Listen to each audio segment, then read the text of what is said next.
Hi. My name is Joanna. The Nightshift Janitor. Frank had been the night-shift janitor at St. Mary's Hospital for nearly 2 decades. He liked the quiet, the predictability. The halls were empty, the lights dimmed, and his only company was the low hum of the building's heating system.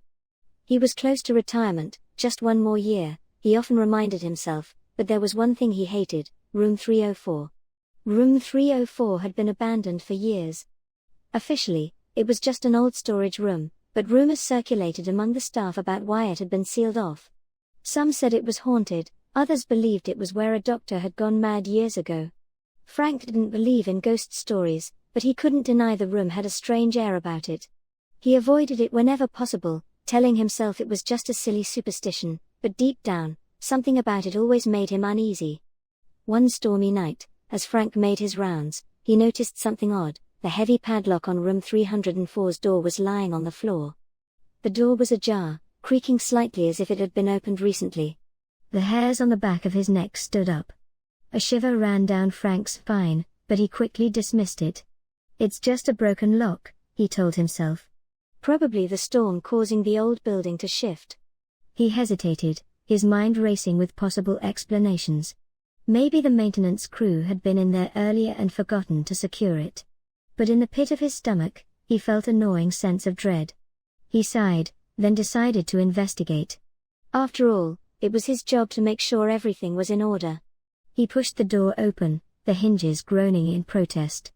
The room was pitch black, and the air inside was noticeably colder than the rest of the hospital, carrying a strange, almost oppressive heaviness that made Frank's skin prickle. The faint scent of decay hung in the air, a sickly sweet aroma that made his stomach churn. The light from his flashlight flickered momentarily, and in that brief darkness, he thought he saw the shadows shift. Frank fumbled for his flashlight and clicked it on. The beam cut through the darkness, revealing dusty, forgotten medical equipment and stacks of old furniture covered in white sheets. The room was filled with an eerie silence, broken only by the occasional creak of floorboards or the distant drip of water. Frank stepped inside, his footsteps echoing unnaturally loud in the stillness. The air seemed thick, almost suffocating, pressing in on him from all sides. He shook his head, trying to dismiss the irrational sense of dread building in his chest. As he moved the light across the room, he noticed something peculiar: the dust on the floor had been disturbed. Tracks, like those of dragging feet, led deeper into the room, disappearing behind a large sheet-draped object. Frank swallowed hard, feeling a lump in his throat. His instincts screamed at him to leave, but curiosity, and duty, kept him rooted to the spot. He approached the object, a gurney covered in a thick layer of dust. Something was wrong. The air felt heavier, as if the room itself was breathing, pulsating with a life of its own. He pulled back the sheet, revealing an old operating table.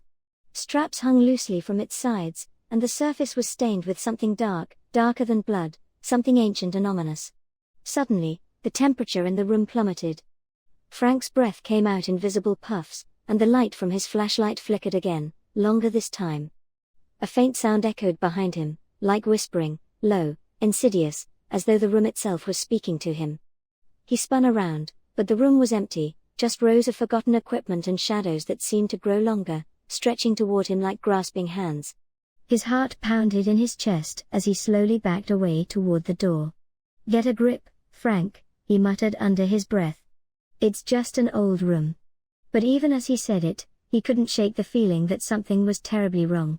The shadows seemed to move on their own, pooling in the corners, creeping closer. Before he could reach the door, it slammed shut with a deafening bang. Frank froze, panic rising in his throat. He rushed to the door and yanked on the handle, but it wouldn't budge. The lock that had been broken moments ago was now somehow intact, trapping him inside. Frank banged on the door, shouting for help, but his voice seemed to be swallowed by the oppressive darkness. The whispers grew louder, and the shadows began to move, writhing and shifting in the corners of the room. He turned his flashlight toward them, but the beam sputtered out, leaving him in complete darkness. In the pitch black, Frank felt something cold brush against his arm.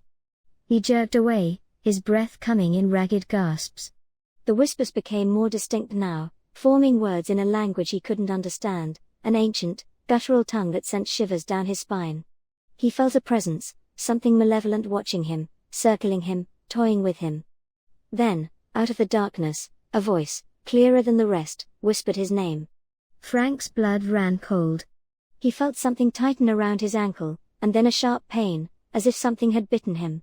He stumbled, falling to the floor. In the darkness, he could feel it, a hand, cold and clammy, gripping his leg, pulling him toward the center of the room. He screamed, kicking wildly, but the grip tightened. More hands joined in, pulling him into the darkness.